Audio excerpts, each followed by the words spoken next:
اور اگر اس ٹرانزیکشن مثال کے طور پر 5,000 کسی کے اکاؤنٹ میں بندہ ٹرانزیکشن کر دے اور اس کے بعد پھر اس کے اوپر الزام لگاتے کہ یہ بندہ میرے سے 10 لاکھ مانگ رہا تھا تو 5,000 میں نے اس کو دیا، یہ میرے پاس ثبوت بھی ہیں، تو یہ ثبوت اگر یہ قانون گو کے اکاؤنٹ سے ہی جاتے تب بھی اس کو میرے خیال میں کوئی اتھینٹک کوئی ایویڈنس نہیں سمجھا جانا تھا۔ بہرحال یہ انہوں نے کہا ہے۔ یہ الزامات تھے 2 قسم کے۔ اب میں یہ سمجھتا ہوں اس سے پہلے 2-3 سوالات اور ہیں۔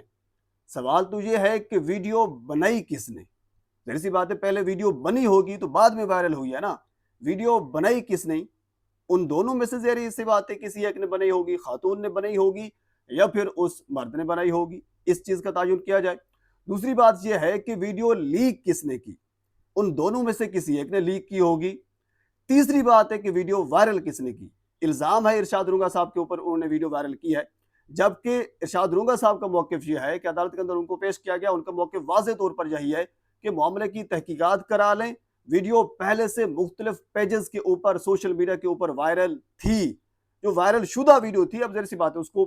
شیئر کر دینا یا صحافی کا اس کے اوپر گفتگو کرنا یہ کوئی قباحت نہیں ہے۔ بے شمار قسم کے صحافی ہیں جو مختلف واقعات سوشل میڈیا کے اوپر وائرل ہوتے ہیں، اس کے اوپر گفتگو کرنی ہوتی ہے اور کرنی بھی بنتی ہے، جس طرح میں کر رہا ہوں۔ ایک سوشل میڈیا کے اوپر ایک معاملہ ڈسکس کیا جا رہا ہے، صحافی کا یہی کام ہوتا ہے نا، وہ دونوں قسم کے حقائق آپ کے سامنے رکھے اور معاملے کی جو اصل حقیقت ہے وہ بھی آپ کے سامنے رکھے، یعنی سٹوری کو مکمل کنکلوژن آپ کے سامنے رکھے، یہ صحافی کا کام ہوتا ہے۔ تو ارشاد رونگا صاحب نے بھی یہی کہا ہے۔ الزام ان کے اوپر پیسوں کا لگایا گیا اور ویڈیو وائرل کرنے کا بھی لگایا گیا، لیکن ویڈیو وائرل کرنے کا کوئی ثبوت بھی قانون گو کے پاس موجود نہیں ہے۔ بہرحال یہ معاملہ یہاں تک پہنچا۔ اب معاملہ یہ ہے کہ جو صحافی برادری ہے لیا کی، انہوں نے اس کے اوپر احتجاج کیا۔ احتجاج ان کا بنتا تھا، ظاہر سی بات ہے ایک خاتون اور ایک مرد جو اس گندے کام میں ملوث تھے، جن کے ویڈیو سوشل میڈیا کے اوپر وائرل ہے، جنہوں نے ویڈیو بنائی، جنہوں نے ویڈیو ریکارڈ کی، ان کے خلاف کوئی کارروائی نہیں کی جا رہی۔ ایون کہ کل عدالت کے اندر بھی جو ایف آئی اے کی عدالت ہے اس کے اندر یہ کہا گیا کہ وہ ملزمان کدھر ہیں، جنہوں نے یہ کارنامہ سر انجام دیا وہ کہاں پہ ہیں، ان کے خلاف بھی اینٹی ریپ ایکٹ کے تحت مقدمہ درج کیا جائے، کارروائی کی جائے اور کارروائی بھی ہونی چاہیے۔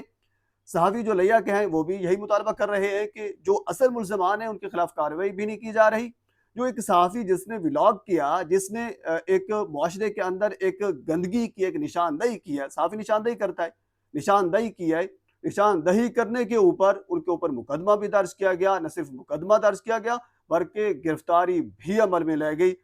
نہ صرف مرد کے اوپر کیا گیا بلکہ جو خاتون ہے اس کو بھی ایف آئی آر کے اندر نامزد کیا گیا۔ بہرحال یہ معاملہ یہاں تک ہے، جبکہ دوسری جانب جو خاتون اس ویڈیو کے اندر تھی انہوں نے بھی عدالت سے رجوع کیا تھا، اور رجوع کرنے کے بعد ایک پٹیشن دائر کی تھی، پٹیشن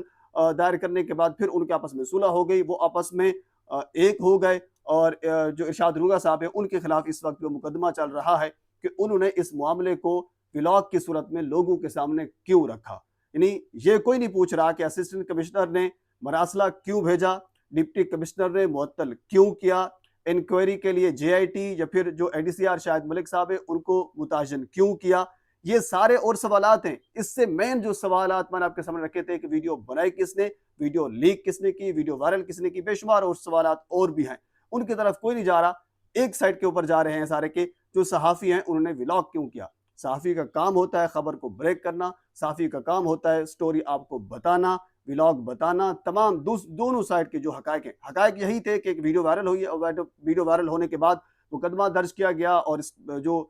اس میں ایک مبینہ طور پر بندہ اس میں ملوث تھا، اس کو معطل کر دیا گیا، بات ختم ہو گئی، اس میں کون سی قباحت تھی۔ بہرحال اس کیس کے اندر جو صحافی ہیں وہ احتجاج کر رہے ہیں، انہوں نے جو ڈی جی ایف آئی اے ہے ان سے بھی ملاقات کا اب ایک 3 رکنی جو وفد ہے وہ بھی مقرر کیا ہے، وہ ان سے ملاقات کرے گا۔ لاہور پریس کلب کے اندر بھی اس معاملے کو اٹھایا جائے گا، اور باقی بھی جو صحافی تنظیمیں ہیں وہ اس معاملے کے اندر